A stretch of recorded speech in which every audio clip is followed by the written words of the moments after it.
मडिगा और मडिगा उपजातियों के वर्गीकरण के लिए प्रस्ताव स्थगित होने पर संपत कुमार को पिछली सरकार ने निलंबित कर दिया था।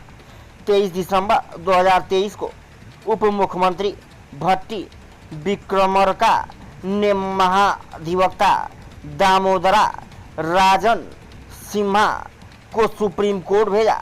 वर्गीकरण पर सुप्रीम कोर्ट में कानूनी विशेषज्ञों के साथ बहस सुनी गई। तेलंगाना सरकार की कोशिशें रंग लाई।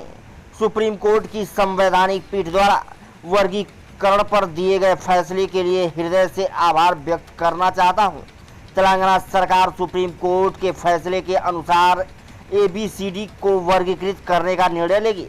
सरकार मौजूदा नौकरी अधिसूचना में भी मडिगा और मडिगा उपजातियों के लिए आरक्षण लागू करने के लिए उचित कदम उठाएगी। इसके लिए जरूरत पड़ी तो हम अध्यादेश भी लेंगे। ये बातें मुख्यमंत्री रेवंत रेड्डी ने कही। देखा पूरी रिपोर्ट महेश पंडित खत्री के साथ।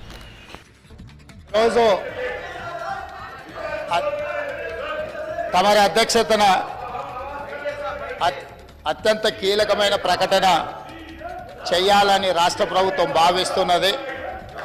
కొన్ని దశాబ్దాల నుంచి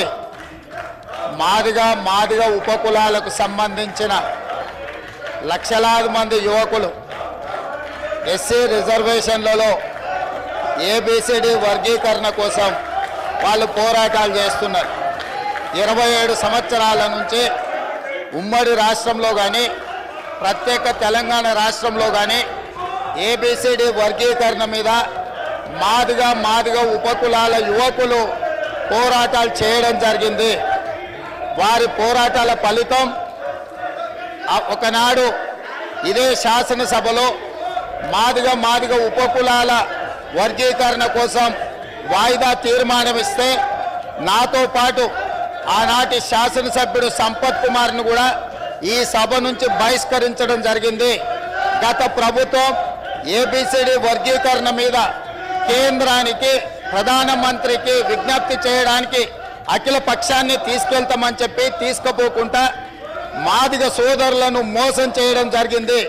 కానీ డిసెంబర్ 3, 2023 నాడు ప్రజాప్రభుత్వం బాధ్యత తీసుకున్న తర్వాత తక్షణమే మా ఉప ముఖ్యమంత్రి గారి సూచన మేరకు మాజీ ఉప ముఖ్యమంత్రి ప్రస్తుత మంత్రి దామోదర్ రాజనరసింహ గారి నేతృత్వంలో మా శాసనసభ్యులందరినీ అడ్వకేట్ జనరల్ని ఢిల్లీకి సుప్రీంకోర్టుకు పంపించి న్యాయ కోవిధులతోని చర్చించి సుప్రీంకోర్టులో బలమైన వాదనను తెలంగాణ రాష్ట్ర ప్రభుత్వం కాంగ్రెస్ ప్రభుత్వం వినిపించడంతో ఈనాడు సుప్రీంకోర్టు మాదిగ ఉపకులాల వర్గీకరణకు అనుకూలమైన తీర్పునివ్వడం జరిగింది।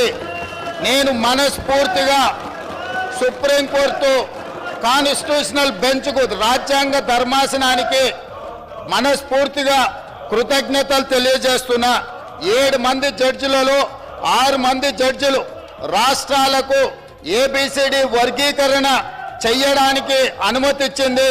తెలంగాణ రాష్ట్ర ప్రభుత్వం తరఫున నేను స్పష్టమైన ప్రకటన చేస్తున్నా, దేశంలోనే అందరికంటే ముందు బాగానే నిలబడి తెలంగాణ రాష్ట్ర ప్రభుత్వం ABCD వర్గీకరణ అమలు చేసే బాధ్యత మా మిత్రులు మా మంత్రివర్గ సహచరులు మేమందరం తీసుకుంటాం।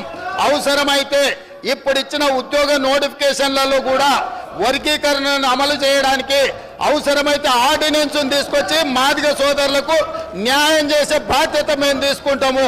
కాబట్టి ఈరోజు ఈ సభ అందరూ కూడా ఈ అంశం మీద ఏకాభిప్రాయానికి వచ్చి మాదిగ ఉపకులాల వర్గీకరణకు సంపూర్ణంగా సహకరించాల్సిందిగా రాష్ట్ర ప్రభుత్వం తరఫున నేను